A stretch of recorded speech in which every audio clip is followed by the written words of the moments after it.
ఏ రాష్ట్రం పాఠశాలల్లో తెలుగును తప్పనిసరి చేసింది? తెలంగాణ. జల్ ల్యాండ్ డిఫెన్స్ 2025 సైనిక వ్యాయామం ఎక్కడ నిర్వహించబడింది? గుజరాత్ రాష్ట్రంలో. ఇటీవల వార్తల్లో కనిపించిన ప్రాణిమిత్ర జాతీయ అవార్డును ఏ రంగంలో అత్యుత్తమ ప్రతిభకు ఇస్తారు? జంతు సంక్షేమం. జంతు సంక్షేమానికి చేసిన అత్యుత్తమ కృషికి గాను అనంత్ అంబానీకి చెందిన వంటారాను కార్పొరేట్ విభాగంలో ప్రతిష్టాత్మకమైన ప్రాణిమిత్ర జాతీయ అవార్డుతో సత్కరించారు. ఈ అవార్డు జంతు సంక్షేమ రంగంలో భారతదేశపు అత్యున్నత గౌరవం మరియు జంతు సంక్షేమ మెరుగుదల కోసం పనిచేస్తున్న కార్పొరేట్ సంస్థలు, ఇతర సంస్థలు మరియు వ్యక్తులలో రాణించడాన్ని ఇది గుర్తిస్తుంది. చోళనాయికన్ తెగ ప్రధానంగా ఏ రాష్ట్రంలో కనిపిస్తుంది? కేరళ.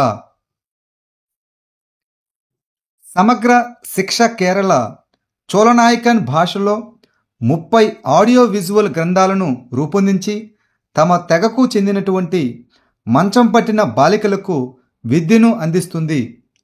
చోళనాయికన్ తెగ 400 కంటే తక్కువ మంది సభ్యులతో క్షీణిస్తున్న మరియు ఒంటరి సమాజం. వారు కేరళలోని మలప్పురం జిల్లాలోని నిలంబూరులోని పశ్చిమ కనుమలలోని కరులాయ్ మరియు చుంగతర అటవీ శ్రేణుల్లో నివసిస్తున్నారు. ఇటీవల ఏ రాష్ట్ర ప్రభుత్వ పోలీసులు ఈమెయిల్ ద్వారా మొట్టమొదటి ఎఫ్ఐఆర్ దాఖలు చేశారు? జమ్మూ అండ్ కాశ్మీర్. పాఠశాల పిల్లలకు ప్రమాద బీమా కల్పించడానికి శిక్ష సంజీవని బీమా యోజనను ఏ రాష్ట్ర ప్రభుత్వం ప్రారంభించింది? రాజస్థాన్. రాజస్థాన్ ప్రభుత్వం పాఠశాల పిల్లలకు ప్రమాద బీమా కల్పించడానికి శిక్ష సంజీవని బీమా యోజనను ప్రారంభించింది.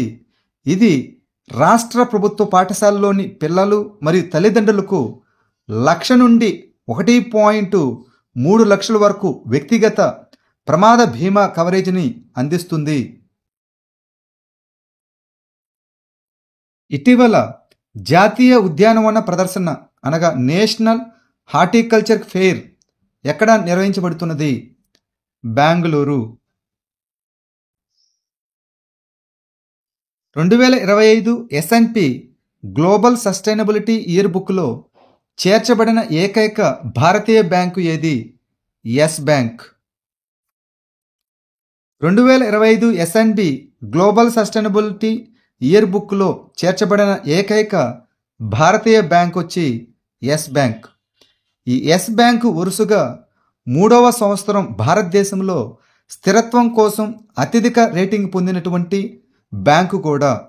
ఈ Yes Bank S&P global corporate sustainability అసెస్మెంట్లో ఎస్ బ్యాంకు 100కి గాను 72 స్కోర్ చేసింది. 3వ సభ మహిళల బాస్కెట్బాల్ ఛాంపియన్షిప్ టైటిల్ 2025ను ఏ దేశం గెలుచుకుంది? భారతదేశం. సభ మహిళల ఛాంపియన్షిప్లో భారతదేశం పాల్గొనడం ఇదే మొదటిసారి.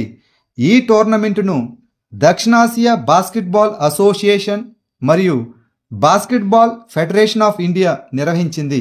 ఇది 2025 ఫిబ్రవరి 23 నుంచి 26 వరకు న్యూఢిల్లీలోని కేడి జాదవ్ ఇండోర్ స్టేడియంలో జరిగింది. సభ మహిళల ఛాంపియన్షిప్లో 8 అర్హత దేశాలు కలిగి ఉన్నాయి. అవి భారతదేశం, శ్రీలంక, మాల్దీవులు, నేపాల్, ఆఫ్ఘనిస్తాన్, పాకిస్తాన్, బంగ్లాదేశ్ మరియు భూటాన్. ఇటీవల వన్ నేషన్ వన్ పోర్ట్ ఇనిషియేటివ్ను ఎవరు ప్రారంభించారు? సర్బానంద సోనోవాల్. కేంద్ర మంత్రి సర్బానంద్ సోనోవాల్ ఇటీవల వన్ నేషన్ వన్ పోర్ట్ ఇనిషియేటివ్ను ప్రారంభించారు. భారతదేశంలోని ప్రధాన ఓడరేవులలో కార్యకలాపాలను ప్రామాణీకరించడం మరియు క్రమబద్ధీకరించడం, సముద్ర రంగంలో సామర్థ్యాన్ని మరియు వ్యాపార సౌలభ్యాన్ని మెరుగుపరచడం ఈ ఇనిషియేటివ్ యొక్క లక్ష్యం. ఆధార ప్రామాణీకరణ అభ్యర్థనలకు ఆమోద ప్రక్రియను క్రమబద్ధీకరించడానికి ఆధార్ గుడ్ గవర్నెన్స్ పోర్టల్ను ప్రారంభించిన మంత్రిత్వ శాఖ ఏది? ఎలక్ట్రానిక్స్ మరియు ఇన్ఫర్మేషన్ టెక్నాలజీ మంత్రిత్వ శాఖ, the ministry of electronics and information technology. ఆధార ప్రామాణీకరణ ఆమోదాలను సులభతరం చేయడానికి ఎలక్ట్రానిక్స్ మరియు ఇన్ఫర్మేషన్ టెక్నాలజీ మంత్రిత్వ శాఖ ఆధార్ గుడ్ గవర్నెన్స్ పోర్టల్ను ప్రారంభించింది. ఆధార్ను మరింత యూజర్ ఫ్రెండ్లీగా మార్చడం మరియు సేవలకు యాక్సెస్ను మెరుగుపరచడం ఈ పోర్టల్ యొక్క లక్ష్యం. భారత్ కాలింగ్ కాన్ఫరెన్స్ 2025 ఎక్కడ నిర్వహించబడింది? ముంబై.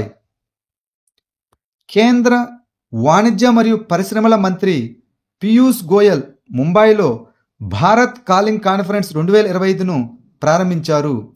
ఈ కార్యక్రమాన్ని IMC chamber of commerce and industry నిర్వహించింది.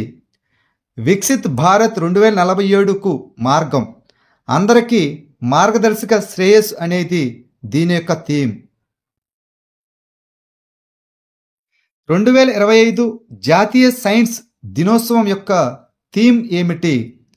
వికసిత్ భారత్ కోసం సైన్స్ అండ్ ఇన్నోవేషన్లో ప్రపంచ నాయకత్వం కోసం భారతీయ యువతకు సాధికారత కల్పించడం. ప్రతి సంవత్సరం ఫిబ్రవరి 28న జాతీయ సైన్స్ దినోత్సవం జరుపుకుంటారు. ఇది 1928లో సర్ సివి రామన్ ఎఫెక్ట్ ఆవిష్కరణను సూచిస్తుంది.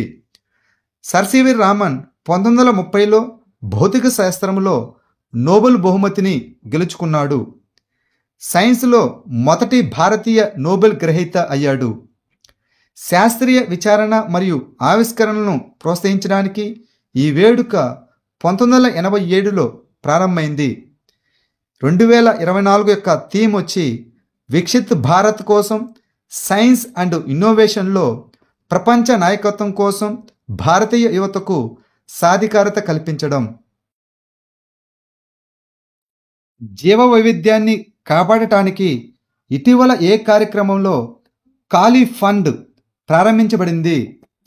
జీవశాస్త్రంపై ఐక్యరాజ్య సమితి సమావేశం యొక్క COP16 వైవిధ్యం. ఇటలీలోని రోములో జరిగిన United nations convention on biological diversity అనగా CBD యొక్క COP16లో కాలి ఫండ్ను ప్రారంభించబడింది. ఇది జీవ వైవిధ్యాన్ని రక్షించడానికి మరియు జన్యు వనరుల నుండి నాణ్యమైన ప్రయోజన భాగస్వామ్యాన్ని నిర్ధారించడానికి ఇది ఒక అంతర్జాతీయ నిధి. ట్రైఫెడ్ అనేది ఏ మంత్రిత్వ శాఖ పరిధిలోని సంస్థ? గిరిజన వ్యవహారాల మంత్రిత్వ శాఖ, the ministry of tribal affairs. గిరిజన వ్యవస్థాపకత మరియు ఆర్థిక చేరికను ప్రోత్సహించడానికి TRIFED Reliance retail, HCl foundation మరియు టోరాజెమేలో ఇండోనేషియాతో ఒక అవగాహన ఒప్పందాన్ని కుదుర్చుకుంది. గిరిజన వర్గాలకు మద్దతివ్వడానికి భారత ప్రభుత్వ గిరిజన వ్యవహారాల మంత్రిత్వ శాఖ కింద tribal cooperative marketing development federation of India limited అనగా ట్రైఫెడ్ పనిచేస్తుంది. ఇది ఆగస్టు 1987లో బహుళ రాష్ట్ర సహకార సంఘాల చట్టం 1984 కింద స్థాపించబడింది. సామాజిక ఆర్థిక పరిస్థితులను మెరుగుపరచడానికి ఈ సంస్థ గిరిజన ఉత్పత్తుల మార్కెటింగ్ను ప్రోత్సహిస్తుంది. ఇటీవల వార్తల్లో కనిపించిన INS తమల్ ఏ రకమైన యుద్ధనౌక? ఇదొక స్టెల్త్ గైడెడ్ మిసైల్ ఫ్రిగేట్. రష్యాలో నిర్మించిన స్టెల్త్ ఫ్రిగేట్ అయిన INS తమలను ప్రారంభించడం కోసం భారత నౌకాదళ సిబ్బంది రష్యాలోని సెయింట్ పీటర్స్బర్గ్కు చేరుకున్నారు. INS తమల అనేది అత్యాధునిక స్టెల్త్ గైడెడ్ మిసైల్ ఫ్రిగేట్. ఇది 4 ఫ్రిగేట్ల కోసం $2.5 బిలియన్ ఇండియా రష్యా ఒప్పందంలో భాగం. 2 ఫ్రిగేట్లను రష్యాలో నిర్మిస్తుండగా మిగిలిన రెండింటిని గోవా షిప్యార్డ్ లిమిటెడ్లో తయారు చేయబడుతున్నాయి. ఐఎన్ఎస్ తుషిల్ డిసెంబర్ 2024లో ప్రారంభించబడింది.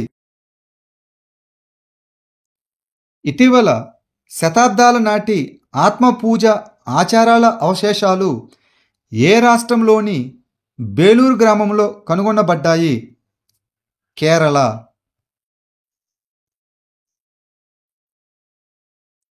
గ్రామీణ రోడ్ల వ్యవస్థను మెరుగుపరచడానికి ప్రగతి పథం పథకాన్ని ఏ రాష్ట్రంలో ప్రారంభించనున్నారు? కర్ణాటక.